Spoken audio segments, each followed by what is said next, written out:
What's good? It's your boy Fanon. All right, we are almost there, man. We're going to actually see a very, very good heavyweight fight. Best heavyweight fight in the United States in decades. And I'm really looking forward to a Deontay Wilder Tyson Fury. Deontay Wilder talks about how it is scary to have the power that can kill a man. And I know there's a lot of real fake, phony people out there who are going to try to jump on his words and act as if that's not what people are doing in the boxing ring, hitting people with the intention of trying to concuss them, trying to hurt them. But that's what boxing is. And Deontay Wilder is not the first guy that actually had the ability to do that with a clean shot. And you know, if you look at enough Deontay Wilder fights, it is scary, man, to see somebody laying there with their leg twitching and all that stuff. But like I've said this whole time, man, you know, it's a two-way street with that power, man, because if you can't use it and that's all you rely on, you can wind up being in a lot of trouble against a guy that can really box well. And Tyson Fury, if he's back all the way on his game, is one of those type of guys, man, who can really, really box.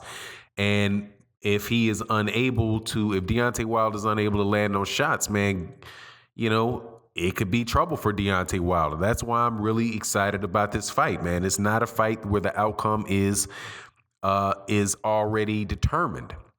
And that is what we need in the heavyweight division. Now, I'm going to talk about that and some things that the other fighter out there, man, Anthony Joshua and his fans talk about related to this fight. Also, a couple other things related to Tyson Fury's talking about with heading up into this fight. And make, again, the same prediction that I made, which is a lot different than most other people expect in this fight.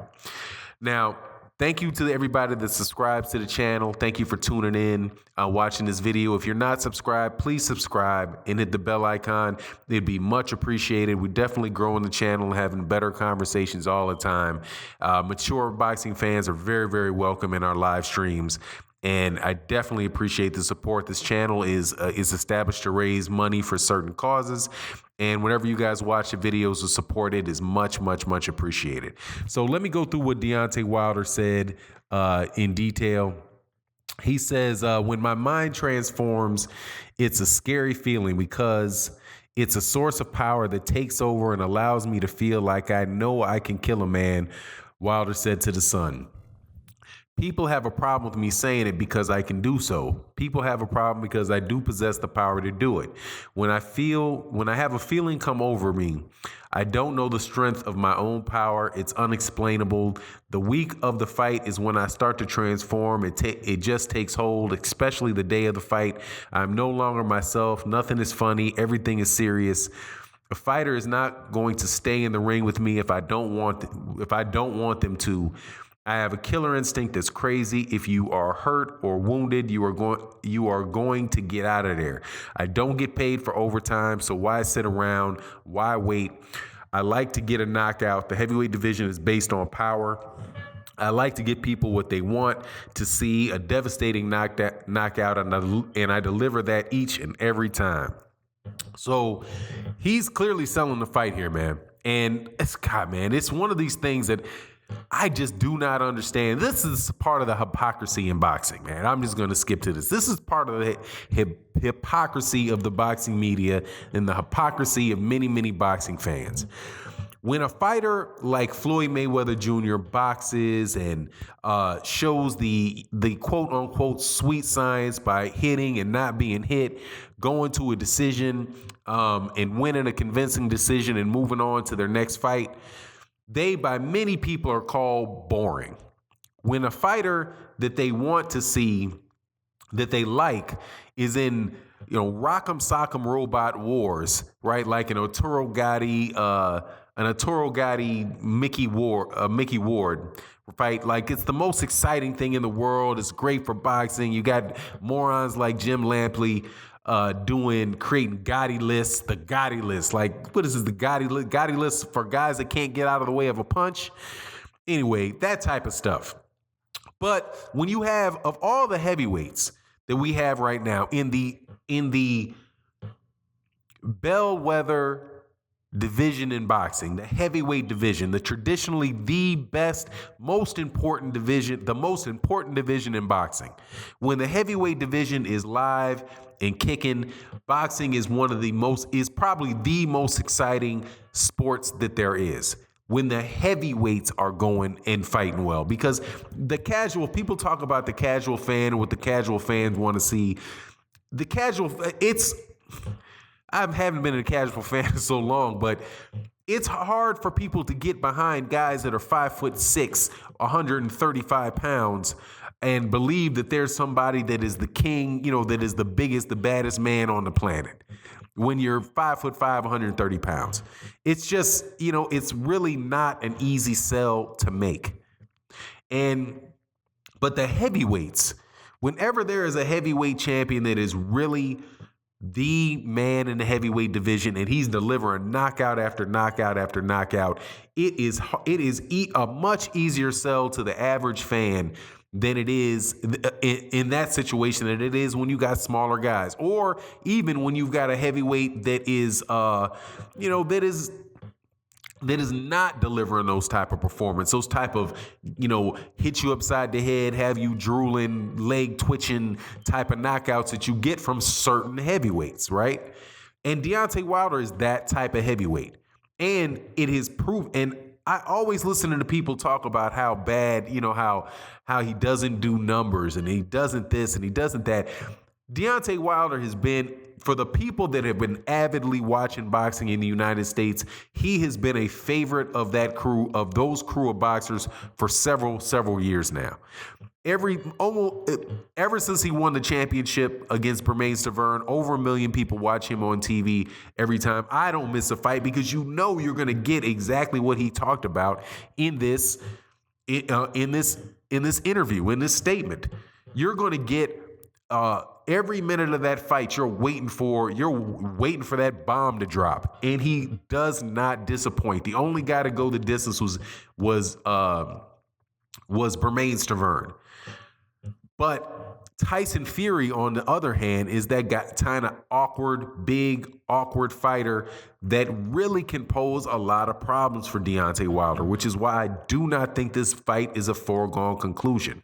And I saw somebody in his camp, Barry Robinson. I don't know if Barry Robinson was working with him or Barry Robinson was working of A Million Style Boxing. Shout out to Barry Robinson from A Million Styles Boxing that was working with him. And he's one of these guys that really talk about the concept of head control.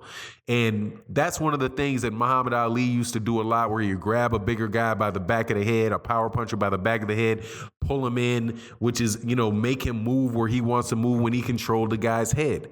And I think I can see a lot of that coming from Tyson Fury in this next fight.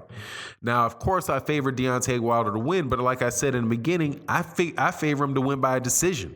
I think he's going to do everything he can to stay away from them bombs and make it a much more tactical fight while he can, as long as his feet can move. Now, this is the huge if. I'm going if. This is if, right?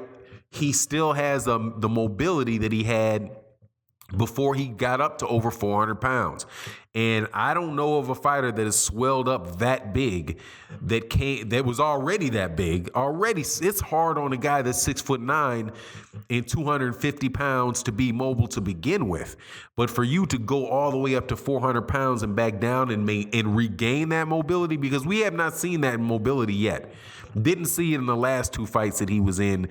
So to see some great amount of mobility similar to what he did with Klitschko, man, I just don't know, man. So I just see a mauling, grabbing, holding type of Tyson Fury over several rounds. And if Deontay Wilder can't really get his space and hit him with something that puts him out, and knocking out a guy that big is always going to be tough. But, then I see him winning on points, because he's going to be the one pressing the action, and Tyson Fury is going to be the one holding, grappling, and doing all that. And it's going to be tough on getting a decision out of that, difficult getting a decision in that fashion in the United States, and that's just how I see it.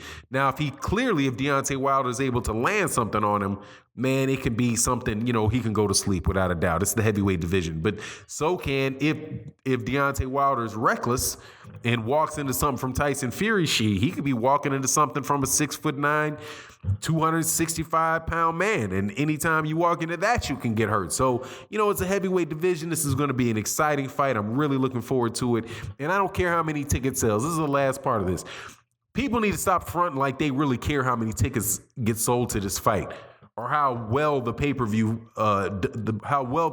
numbers are. Okay? None of that shit, none of that stuff really matters. Okay? None of that really matters. Because the question should be for a real boxing fan is who can win the fight? Who can win the fight? If you have a classic fight, you have two great fighters, who cares how many tickets it sold? Muhammad Ali, George Foreman didn't sell 80,000 tickets. Muhammad Ali, Joe Frazier didn't sell 80,000 tickets. Most great fights don't sell over 20,000 tickets. But who cares? The question is did you see were the two best fighters fighting and who can win the fight? It doesn't even matter what the guys' resumes are and some over analytical approach to figuring out who's going to win the fight. But most time people pull that crap out. It's just an excuse not to make the fight at all. That's when you start pulling out ticket sales and you start pulling out pay-per-view numbers and you start pulling out what the records were, the people that they fought. 99 out of 100 times you're doing that to try to make an excuse for the fight not happening. And maybe you don't want the fight to happen because you think the guy might lose. Your guy might lose. Because I can guarantee you this. The guy that you're doing all that hyper analytical numbers analysis on has a better record and sold more tickets than the other guy your guy is going to fight. But you don't care about him fighting the other people because you know he can win, or you believe he can win, or you believe he's not in any danger to lose. And that's why I say the winner of this fight is going to wind up being the number one heavyweight.